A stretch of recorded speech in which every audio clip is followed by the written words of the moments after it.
Pemirsa, kabar dicopotnya Melki Sedek Huang dari jabatan Ketua BEM UI viral di media sosial. Melki diberhentikan sementara karena diduga melakukan kekerasan seksual. Pemberhentian sementara Melki Sedek Huang dari jabatannya sebagai Ketua BEM UI pertama kali mencuat melalui unggahan akun di media sosial X Aditya Rizky dengan nama akun @bulanpemalu. Dalam unggahannya disebutkan bahwa posisi Melki untuk sementara digantikan oleh Syifa Anindya Hartono selaku Wakil Ketua BEM UI periode 2023. Selain itu, akun @bulanpemalu juga melontarkan cuitan berunsur dugaan kekerasan seksual yang dilakukan oleh Melki Sedek Huang. Melki Sedek Huang merupakan mahasiswa sekaligus Ketua BEM UI periode 2023. Melki aktif menyampaikan kritik terhadap pemerintah dalam beberapa pekan terakhir. Sejumlah intimidasi sempat dirasakan oleh Melki, mulai dari peretasan akun WhatsApp hingga ancaman yang diterima oleh ibunya. Sementara itu, Melki Sedek Huang membantah terlibat kasus pelecehan seksual dengan kekerasan. Melki mengaku tidak tahu menahu soal dugaan kasus yang menjerat dirinya.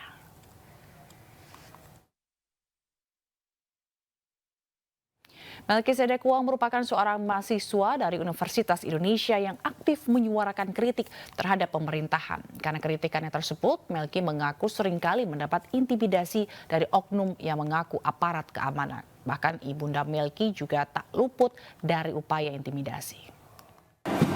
Jadi telepon yang saya dapatkan dari sekolah dan dari rumah tentang pihak-pihak aparat keamanan yang datang ke rumah itu saya dapatkan 25 Oktober. 25 Oktober saya tidak melihat ada satupun itikat baik dari kepolisian ataupun TNI yang kemudian datang lagi ke rumah untuk minta maaf ataupun menyampaikan maksudnya selama ini apa gitu. Sehingga kemarin pas ketika ada acara di UI, saya ditanyai oleh rekan-rekan media, sebelum melaksanakan diskusi ini apakah sempat mengalami ancaman?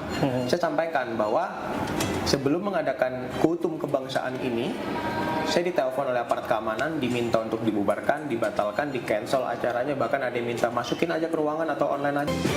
Seringkali mengaku dari kepolisian, seringkali mengaku dari TNI, gitu. Dua ini sih yang paling sering gitu.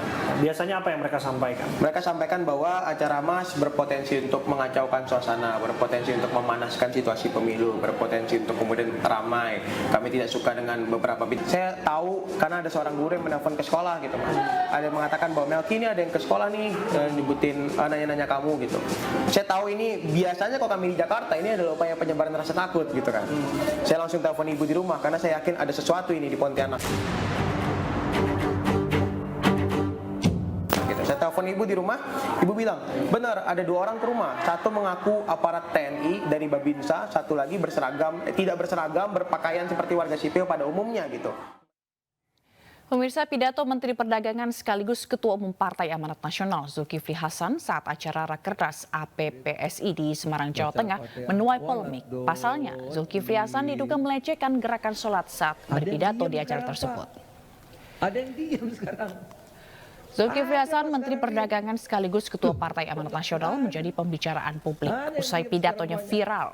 Zulkifli Hasan diduga melecehkan gerakan sholat dengan menyebut bahwa saat ini ada kaum yang fanatik terhadap salah satu paslon hingga tidak mengucapkan amin seusai membaca surat Al-Fatihah.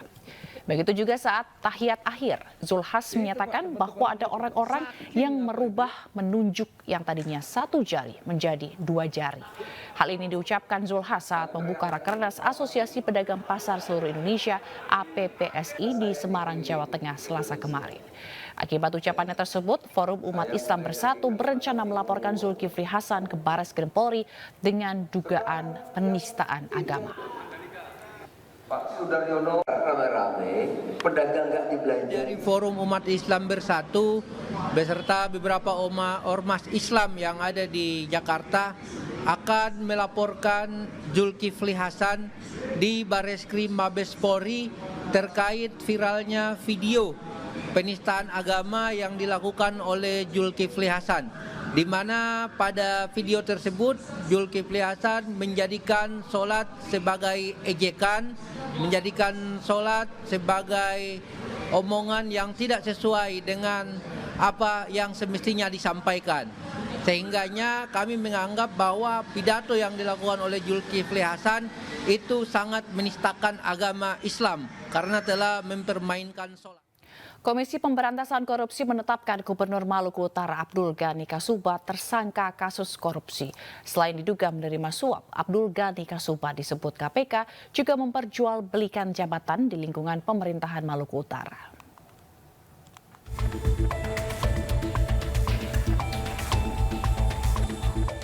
Komisi Pemberantasan Korupsi menetapkan Gubernur Maluku Utara Abdul Ghani Kasuba tersangka kasus dugaan korupsi.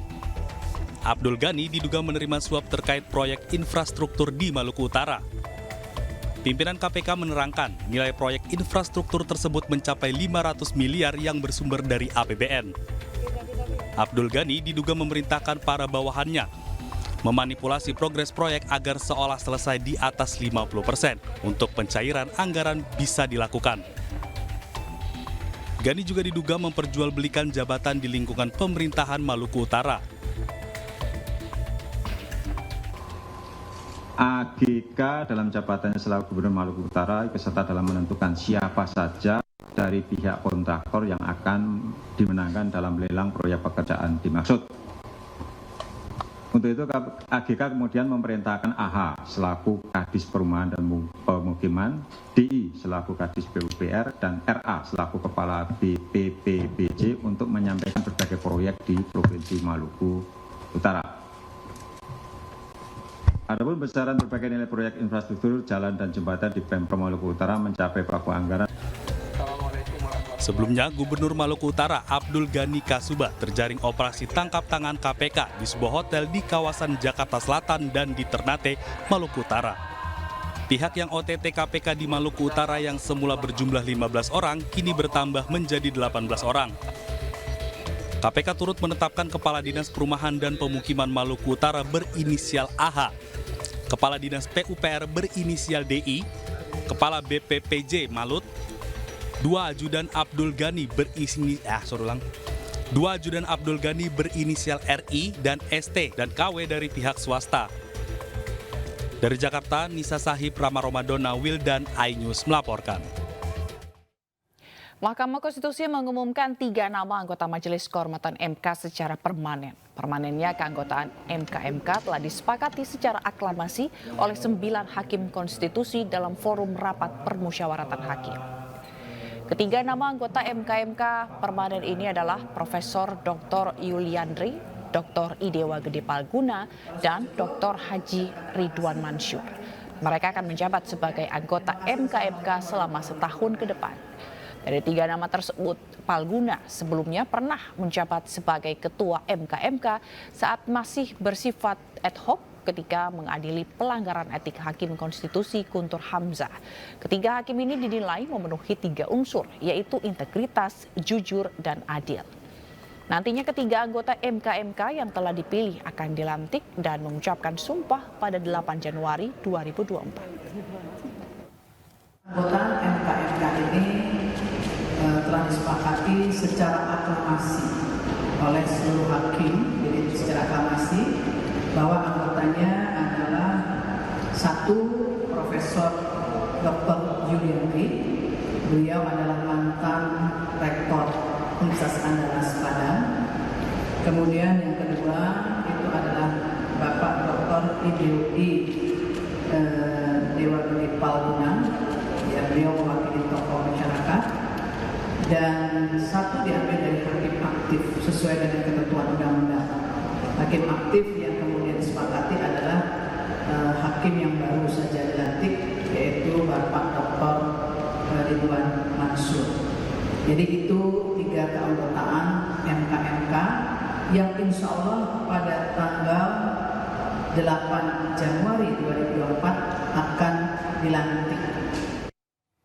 PPATK siap buktikan temuan transaksi janggal dana kampanye, namun PPATK menegaskan bahwa pihaknya tidak ikut campur urusan substansi politik. Sementara itu Bawaslu mengingatkan agar para peserta pemilu untuk taat dan patuh dalam menggunakan rekening khusus dana kampanye.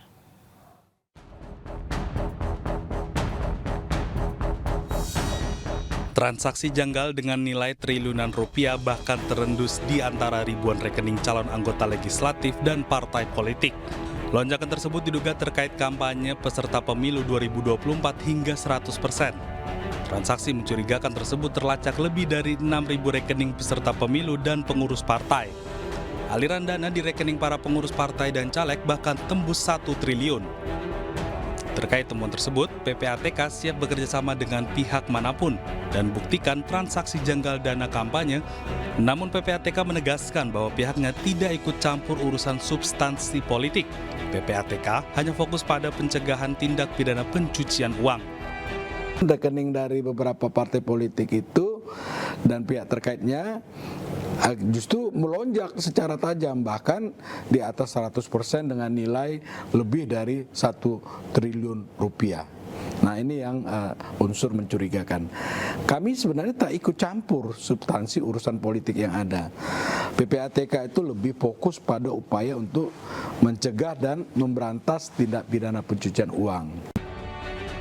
Sementara itu, Bawaslu mengingatkan agar para peserta pemilu untuk taat dan patuh dalam menggunakan rekening khusus dana kampanye. Adanya informasi dari PPATK, kami mengingatkan peserta pemilu, khususnya partai politik, untuk taat dan patuh dalam menggunakan rekening khusus dana kampanye, baik penerimaan maupun pengeluaran dana kampanye.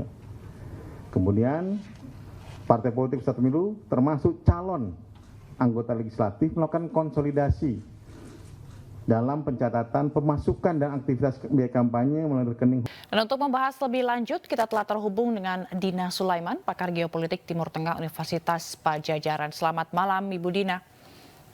Selamat malam, Mbak Zila. Bu Dina, ini tanggapannya seperti apa, Bu, terkait dengan Rumah Sakit Indonesia yang diduduki oleh militer Israel?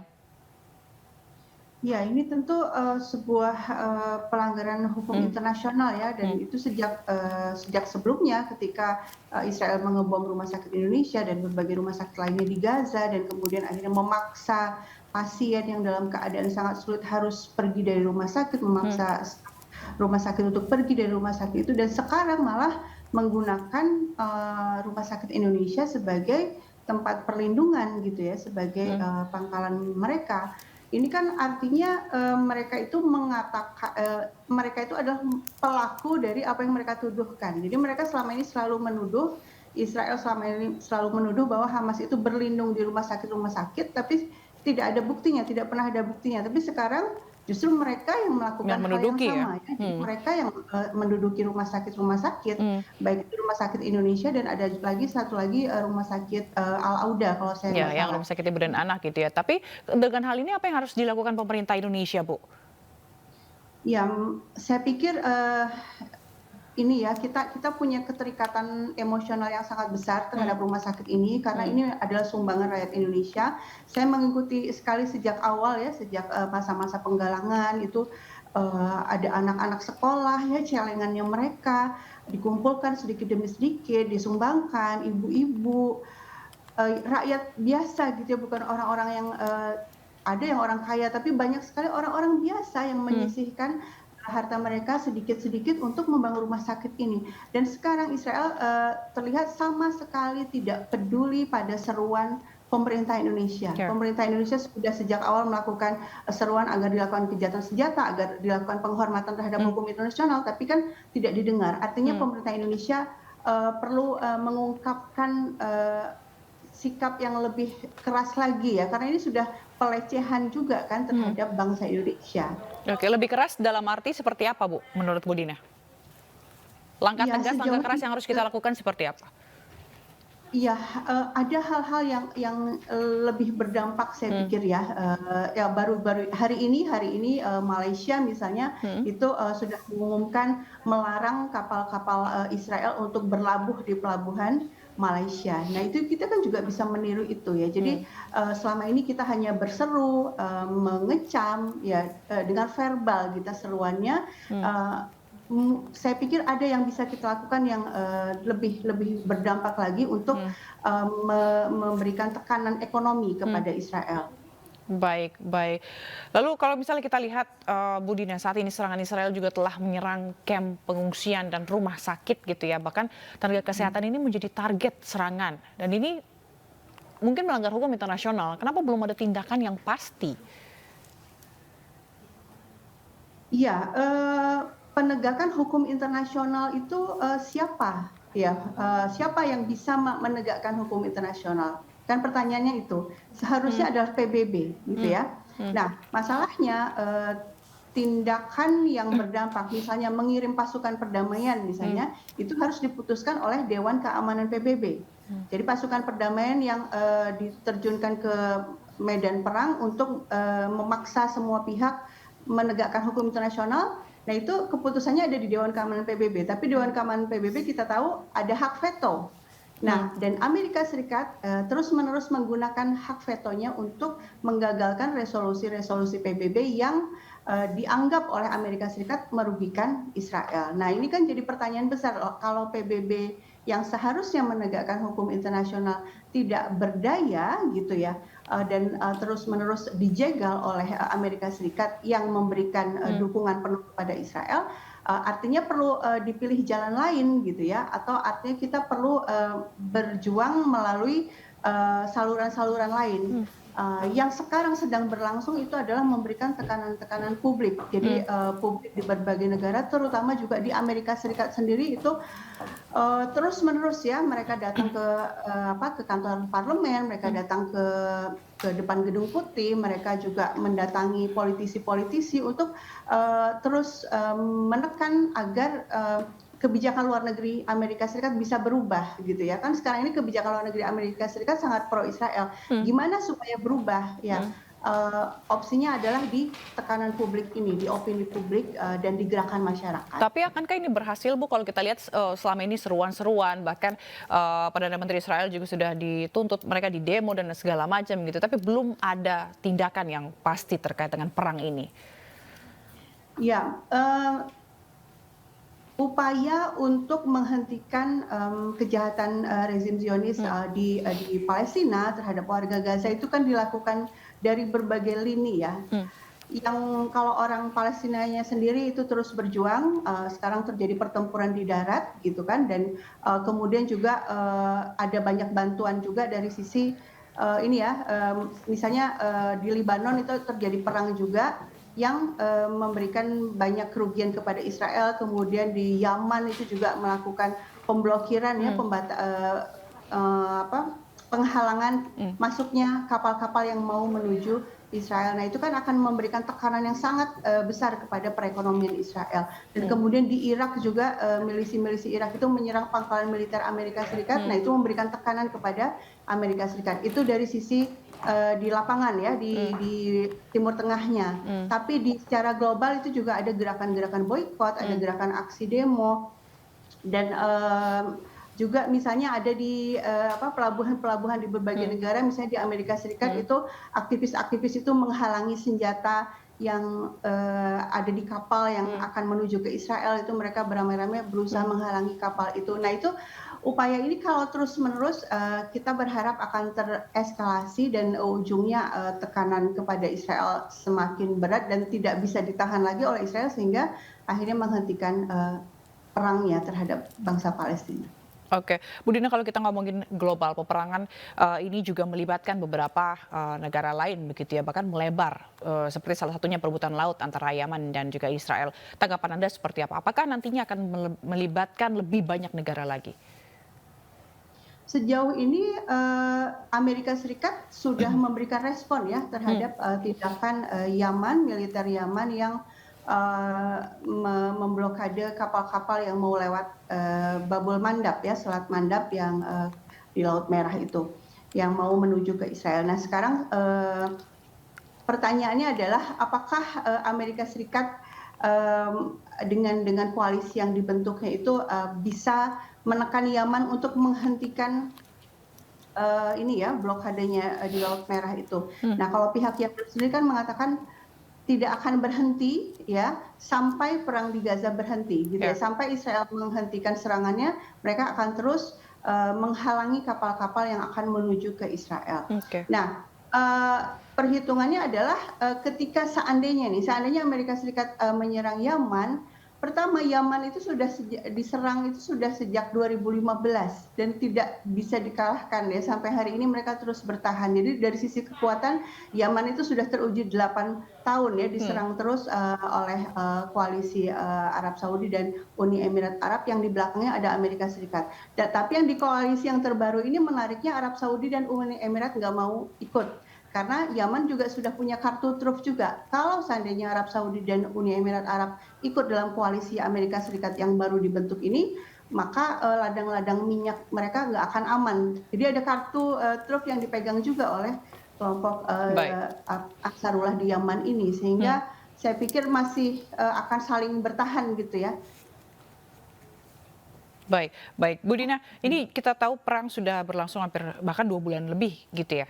Dan ekonomi Israel ini boykot sudah diboykot begitu, ekonominya juga sudah mulai menurun, dan dengan kondisi ini berapa lama lagi kemungkinan Israel akan tetap menyerang, bagaimana kekuatannya dari hal ini?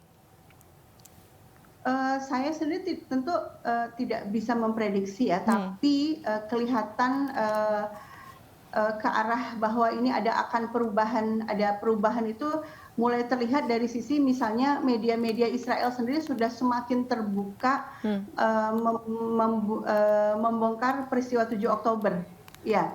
Kemudian kenapa di 7 Oktober itu terbukti bahwa ternyata sebagian besar korban tewas pada tanggal 7 Oktober itu justru adalah akibat dari serangan tentara Israel sendiri gitu ya. Jadi ketika mereka ingin menyerang pejuang Palestina, di sana ada orang-orang Israelnya, mereka menyerangnya membabi buta gitu. Jadi yang orang Palestina juga banyak jatuh korban, dan ini media terbesar Israel itu juga bahkan sudah mengungkap ini, dan baru-baru ini diungkap. Artinya tekanan di dalam negeri juga semakin besar. Kemudian aksi-aksi demo di dalam negeri juga semakin besar, meminta pemerintah Israel untuk segera mengikuti tuntutannya Hamas. Apa itu? Hamas yang dituntut oleh Palestina ini adalah lepaskan seluruh sandera dari pihak Palestina ditukar dengan sandera yang pihak Israel gitu ya. Artinya orang-orang Israel yang disandera.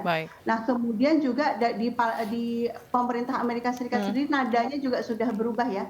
Sudah tidak lagi mendukung 100% seperti di awal-awal perang. Jadi ini indikasi akan ada perubahan segera, mudah-mudahan. Baik, terima kasih Bu Dina Sulaiman, pakar geopolitik Timur Tengah Universitas Padjadjaran telah bergabung di iNews Sore. Selamat malam dan salam sehat selalu Bu Dina.